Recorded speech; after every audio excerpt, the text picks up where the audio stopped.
Assalamualaikum warahmatullahi wabarakatuh. Apa kabar rekan mahasiswa hari ini? Saya harapkan rekan mahasiswa dalam keadaan sehat dan tentunya masih semangat dalam menjalankan aktivitas perkuliahan. Minggu ini kita sudah masuk untuk materi perencanaan audit. Untuk perencanaan audit sama halnya dengan kita melakukan segala sesuatu atau hal-hal umum lainnya. Ketika kita melakukan audit, kita harus membuat perencanaan agar audit yang kita lakukan itu berjalan dengan semestinya dan pastinya memiliki kualitas yang baik. Untuk perencanaan audit ini sesuai dengan standar pekerjaan lapangan yang pertama, yaitu pekerjaan harus direncanakan sebaik-baiknya dan jika digunakan asisten harus disupervisi dengan semestinya. Saya ulangi, pembahasan perencanaan audit itu sesuai dengan standar pekerjaan lapangan yang pertama yang berbunyi, pekerjaan harus direncanakan sebaik-baiknya dan jika digunakan asisten harus disupervisi dengan semestinya. Pernyataan standar pekerjaan lapangan ini sama dengan pernyataan standar audit menurut ICPA, yaitu auditor harus merencanakan pekerjaan auditnya dan jika digunakan asisten harus disupervisi dengan sebaik-baiknya. Intinya di sini, perencanaan audit kita harus kita susun dengan baik dan kita menggunakan asisten yang kompeten atau yang sudah kita supervisi. Tujuan kita melakukan audit adalah bagaimana kita dapat mengumpulkan bukti-bukti yang memadai akan mendukung opini yang akan kita berikan terhadap audit laporan keuangan. Yang kedua, itu adalah untuk menjaga supaya biaya audit terjangkau. Nah, selain untuk mendapat cukup bukti, perencanaan audit itu juga dapat menjaga supaya biaya audit kita terjangkau. Kenapa tidak? Kalau kita sedang punya perencanaan yang baik, maka tidak akan ada prosedur audit yang diulang-ulang. Tidak ada nantinya habis minta data ini, baru ingat kita harus minta data ini lagi, bolak-balik ke tempat klien. Itu juga memakan biaya. Yang terakhir itu adalah mencegah kesalahpahaman dengan klien. Bagaimana perencanaan audit kita? Nanti akan kita jelaskan kepada klien. Nah, tanggal sekian sampai tanggal sekian saya akan berada di kantor atau akan melakukan vouching, cash opname atau stock opname terhadap perusahaan klien. Tanggal sekian sampai tanggal sekian saya akan melakukan prosedur analitis di kantor. Nah, jelas bagaimana perencanaan kita, bagaimana kita mengkomunikasikannya terhadap klien.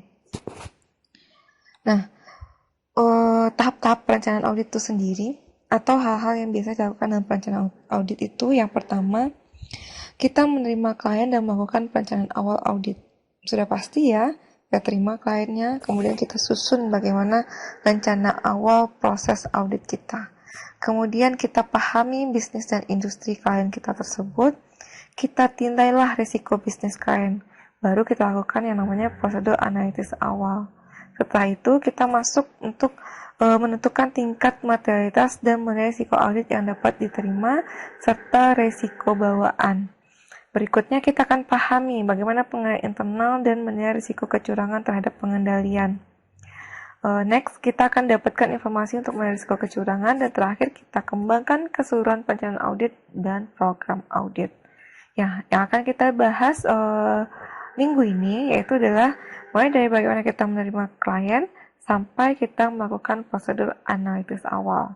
Nah, untuk 4 item untuk poin 5 sampai poin 8 itu akan kita bahas minggu depan, yaitu materialitas dan resiko auditnya. Yang pertama, yaitu menerima penugasan audit. Seorang auditor itu dapat menolak atau menerima penugasan audit baik terhadap klien baru maupun klien lama. Dia tidak ada keterpaksaan. Jadi terserah auditor itu mau ditolakkah atau mau diterima penugasan audit yang diberikan. Nah, tentu auditor itu dalam menolak atau menerima penugasan audit ada beberapa dasar pertimbangan dalam penugasannya. Yang pertama yaitu adalah kompetensinya. Ya, seorang auditor itu dia akan melihat bagaimana kompetensinya untuk menjalankan tugas audit secara profesional. Yang kedua, dia akan lihat independensi. Independensi di sini berarti kemampuan seorang auditor itu untuk bersikap independen, baik in fact maupun in appearance. Ya. Berikutnya, kemampuan untuk bekerja dengan cermat dan seksama yang dipengaruhi oleh beberapa faktor, seperti kecukupan waktu, ketersediaan tim audit, ketersediaan konsultan ahli untuk audit pada industri tertentu. Nah, yang keempat, tingkat risiko pelaksanaan tugas audit, misalnya dalam kaitannya dengan karakteristik bisnis dan industri klien. Ya. Yang kelima, konflik antara auditor dengan klien, baik berdasarkan pengalaman audit sebelumnya maupun berdasarkan informasi dari auditor sebelumnya. Yang terakhir adalah integritas manajemen, misalnya dalam mematuhi standar akuntansi keuangan dan mematuhi peraturan perundang-undangan maupun dalam memenuhi komitmen dengan mitra bisnisnya. Nah, saya ulangi, seorang auditor itu dapat menolak atau menerima penugasan audit, tetapi dia memiliki dasar pertimbangan untuk melakukan penerimaan atau penolakan penugasan. Seperti yang saya katakan tadi, yang pertama itu ada kompetensi, kedua independensi, ketiga kemampuan untuk bekerja dengan cermat, yang keempat tingkat risiko pelaksanaan tugas audit, yang kelima konflik antara auditor dengan klien, yang keenam adalah integritas manajemen. Tadi kita sudah membahas seorang auditor itu bisa menerima atau menolak penugasan audit. Nah, sekarang bagaimana jika klien itu menerima klien atau menerima penugasan audit? Nah, untuk penerimaan klien ini bisa terhadap klien baru atau melanjutkan hubungan dengan klien lama. Nah, untuk klien baru, itu seorang auditor harus melakukan investigasi. Investigasi di sini artinya adalah sebelum auditor tersebut menerima klien baru, kantor akuntan publik akan melakukan penyelidikan terhadap klien tersebut, yaitu bagaimana posisi calon kliennya dalam komunitas bisnis, bagaimana stabilitas keuangan dan hubungan dengan kantor akuntan publik sebelumnya. PSA 16 atau standar audit 315 itu mengatakan bahwa untuk berkomunikasi dengan auditor sebelumnya, tujuannya adalah untuk membantu auditor penerusnya untuk mengevaluasi apakah akan menerima atau menolak kontrak kerja. Oke, saya ulangi. Seorang auditor, pada saat dia akan menerima klien baru, dia akan melakukan investigasi terhadap klien baru. Itu dimulai dengan melakukan penyelidikan terhadap klien tersebut mengenai posisinya dalam bisnis dan stabilitas keuangan dan hubungan dengan kantor akuntan publik sebelumnya. Nah, bagaimana dengan klien lama? Nah, untuk klien lama, banyak kantor akuntan publik yang melakukan evaluasi terhadap klien-klien yang sudah ada setiap tahunnya. Di sana dilakukan untuk menentukan apakah terdapat alasan untuk tidak melanjutkan melakukan pengauditan. Ya, kita boleh untuk tidak meneruskan kerjasama dengan klien sebelumnya. Ya, dengan catatan kita lakukan dulu evaluasi terhadap kinerja pengauditan kita kemarin. Nah, misalnya kemarin ketika kita melakukan audit terhadap klien, itu terdapat konflik-konflik. Jadi kalau ada konflik, sebaiknya kita tidak tidak menerima audit lagi untuk perusahaan tersebut. Nah, konflik-konflik yang dimaksud itu seperti mengenai ruang lingkup audit yang tepat, kemudian jenis opini yang dikeluarkan, imbal jasa, atau hal-hal lain yang menyebabkan auditor menghentikan hubungan dengan kliennya. Kemudian auditor juga dapat menghentikan kontrak kerja dengan klien setelah mengetahui bahwa klien tersebut tidak memiliki integritas. Perlu ditekankan di sini, menyelidiki klien baru dan mengevaluasi klien lama itu merupakan bagian yang penting dalam menentukan resiko audit yang dapat diterima. Seorang auditor harus berhati-hati dalam melakukan penugasan auditnya. Tentu kita dalam melakukan audit tidak ingin ada resiko yang besar dalam melakukan penugasan. Jadi kita harus bersikap hati-hati dengan menimbang apakah kita akan menerima klien atau menolak klien tersebut. Kalaupun kita sebelum kita menerima klien, kita harus perhatikan beberapa poin-poin yang menjadi alasan kita menerima atau menolak klien tersebut. Yang paling penting, ketika kita sudah memutuskan untuk menerima suatu klien, maka kita harus menyelidiki klien tersebut dan mengevaluasi bagaimana perusahaan klien tersebut. Selanjutnya itu adalah strategi audit. Nah, untuk strategi audit itu sendiri merupakan pilihan pendekatan audit untuk memastikan efektivitas pelaksanaan audit. Misalnya penentuan sifat, saat, dan luas audit sebagai pedoman dalam pengembangan rencana audit. Strategi audit didasarkan pada sifat dari bisnis dan industri klien serta area yang berpotensi menimbulkan rasa material dalam laporan keuangan. Strategi awal dalam pengauditan sudah pasti kita tentukan sifat, saat, dan luas audit untuk pedoman dan pengembangan rencana audit. Strategi berikutnya itu adalah mencakup pemilihan staf, pelaksanaan audit, serta evaluasi kebutuhan tenaga ahli dari luar kantor akuntan publik. Ya. Dalam memilih staf untuk kontrak kerja, auditor harus menugaskan staf yang tepat untuk kontrak kerja agar memenuhi standar audit yang berlaku umum dan untuk melakukan pengauditan secara efisien. Ini merujuk pada standar audit kita ya, yaitu audit harus dilakukan oleh orang atau orang-orang yang memiliki pelatihan teknis yang memadai dan keahlian seorang auditor. Berikutnya kita akan evaluasi kebutuhan akan para ahli dari pihak luar.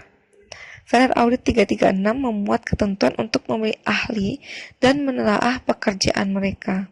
Auditor harus memiliki pemahaman yang memadai atas bisnis klien untuk mengenali apakah dibutuhkan seorang yang ahli. Kalau kita kurang memahami bisnis klien atau kita butuh jasa di luar kantor akuntan publik kita, maka kita akan menggunakan ahli dari pihak luar. Ya. Untuk memutuskan kita akan menggunakan ahli atau tidak, yang paling penting di situ adalah kita harus paham bagaimana bisnis klien kita. Nah, setelah semuanya rampung, baru kita buatlah surat penugasan audit. Ketika seorang auditor sudah memutuskan untuk menerima penugasan audit, langkah selanjutnya adalah membuat surat penugasan audit atau surat perikatan audit untuk ditandatangani oleh klien. Kenapa kita harus membuat surat penugasan audit? Tujuannya adalah untuk memahamkan tugas dan tanggung jawab masing-masing pihak, yaitu auditor serta klien. Yang kedua, untuk pegangan legalitas pelaksanaan audit. Ini hal yang paling penting sebelum kita melaksanakan prosedur audit. Kita harus buat dulu surat penugasan atau surat perikatan audit. Kalau tidak ada surat ini, nanti tidak bisa kita, tidak ada pegangan untuk kita, supaya jelas bagaimana pembagian tanggung jawab dan tugas masing-masing pihak. Kemudian surat ini juga legalitas kita dalam pelaksanaan audit. Ya, jadi jangan sampai kita melakukan audit tapi tidak ada surat perikatan audit. Itu sangat fatal.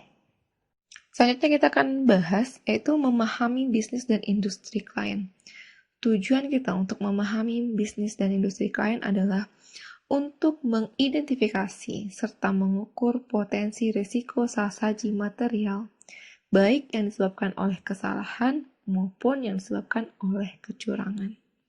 Nah, faktor-faktor yang mendorong pentingnya pemahaman bisnis dan industri klien yang pertama itulah perubahan kondisi ekonomi. Yang kedua adalah koneksi teknologi informasi. Koneksi teknologi informasi di sini teknologi informasi menghubungkan klien perusahaan dengan pelanggan dan pemasok utama. Yang ketiga, itu adalah globalisasi aktivitas usaha. Klien yang telah memperluas usahanya secara global seringkali melalui modal ventura dan aliansi strategis. Kemudian, teknologi yang mempengaruhi proses pengelolaan internal klien meningkatkan kualitas dan ketepatan waktu informasi keuangan.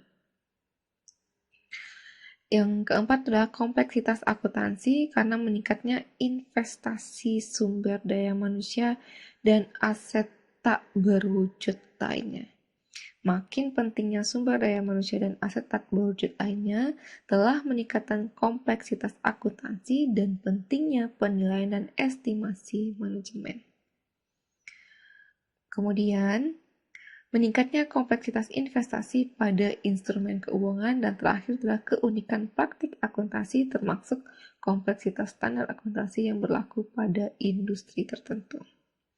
Auditor perlu memiliki pemahaman yang lebih baik terhadap bisnis dan industri klien untuk memberikan jasa yang memiliki nilai tambah pada kliennya.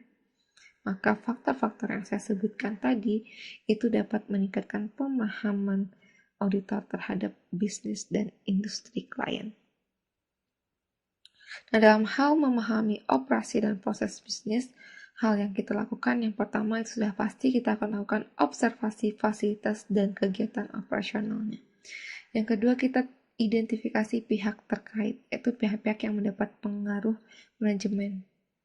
Kemudian yang ketiga, kita kode etik. Kode etik di sini mencakup standar nilai dan etika yang berlaku pada bisnis klien. Biasanya ini tertulis dalam pernyataan kebijakan atau policy statement. Yang terakhir itu adalah ringkasan rapat, yaitu ringkasan rapat resmi antara direksi dan pemegang saham. Dengan membaca ringkasan rapat tersebut, kita akan mengetahui banyak informasi mengenai bagaimana operasi dan prosedur bisnis klien kita. Untuk lebih dipahami lagi, auditor itu selain dia memahami bagaimana bisnis kliennya, dia harus pertajam lagi untuk masalah apa yang harus dipertajamnya.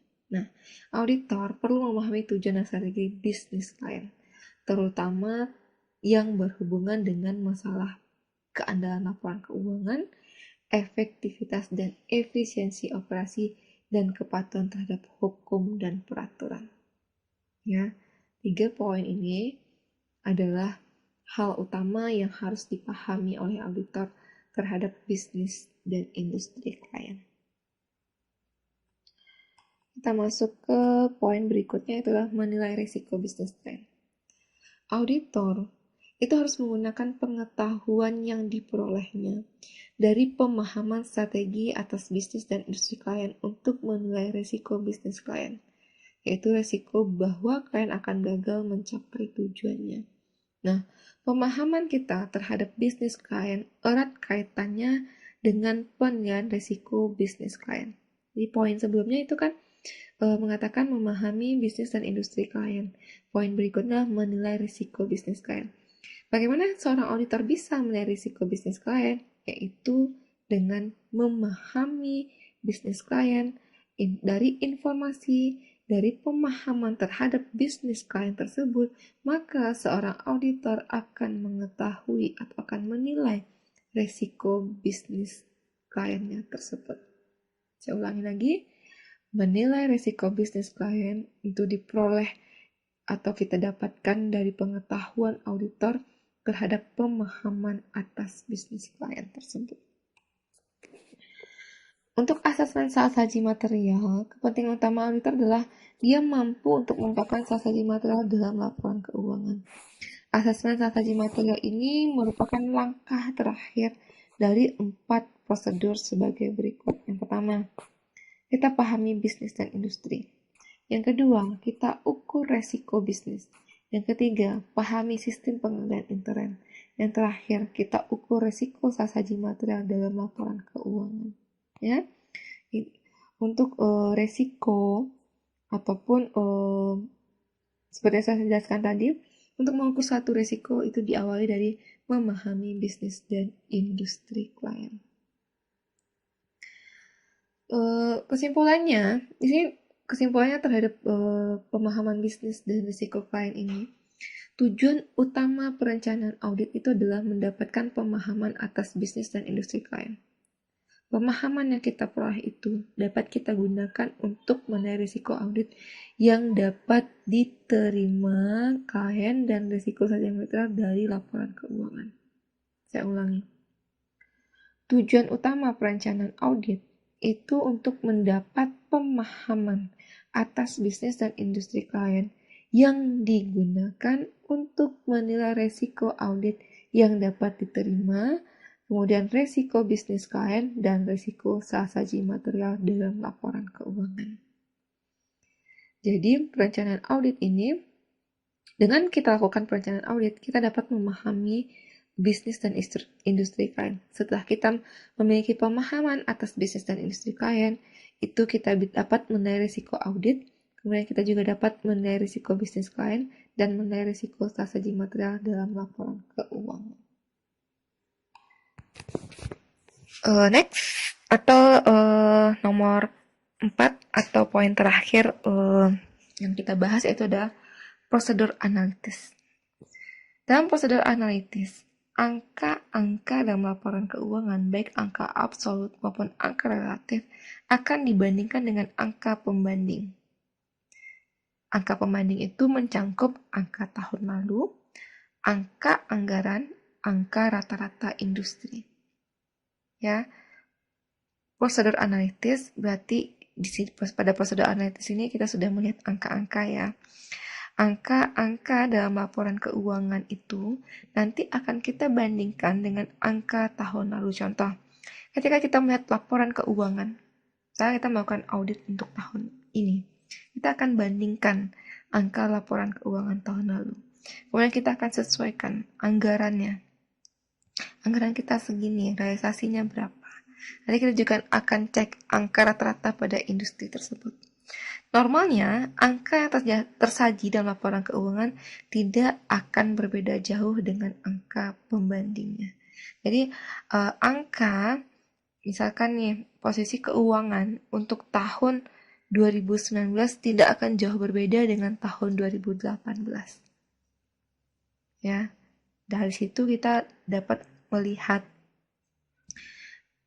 seandainya angka tersebut berbeda signifikan, pasti akan menimbulkan tanda tanya besar. Kenapa bisa terjadi perbedaan yang begitu signifikan? Maka sangat penting di sini kita untuk membandingkan angka tahun ini dengan tahun sebelumnya. Prosedur analitis ini kita perlukan baik pada tahap perencanaan audit, pelaksanaan audit, maupun pada tahap kesimpulan audit. Ya. Jadi prosedur analitis ini tidak hanya pada saat kita melakukan perencanaan audit, tapi ketika kita mulai melaksanakan audit, prosedur analitis ini juga digunakan. Bahkan pada tahap kesimpulan audit pun juga kita gunakan. Kalau rekan-rekan mahasiswa pernah melihat hasil laporan audit yang utuh, itu juga selalu ditampilkan pembanding antara tahun ini dan tahun sebelumnya. Ada alternatif prosedur analitis. Yang pertama, kita analisis kemampuan dalam memenuhi kewajiban jangka pendek, itu cash ratio, quick ratio, current ratio. Kemudian analisis rasio likuiditas, misalnya perputaran piutang, jangka waktu perusahaan piutang, perputaran persediaan, dan jangka waktu penjualan persediaan. Yang ketiga, kita analisis kemampuan dalam memenuhi kewajiban jangka panjang, misalnya rasio utang terhadap modal, rasio total aset terhadap utang, dan seterusnya. Yang keempat, analisis profitabilitas, misalnya persentase laba kotor, profit margin, return on asset, return on common equity. Nah, pada prosedur analisis ini dilakukan selama 3 kali selama penugasan kerja berlangsung. Yang pertama, fase perencanaan. Kita tentukan sifat, keluasan, dan waktu dalam proses pengauditan. Yang kedua, fase pengujian. Seringkali dilakukan untuk mendukung saldo akun. Keyakinan tergantung pada kemampuan prediksi dari hubungan, ketepatan ekspektasi, dan keadaan data yang digunakan untuk menyusun ekspektasi.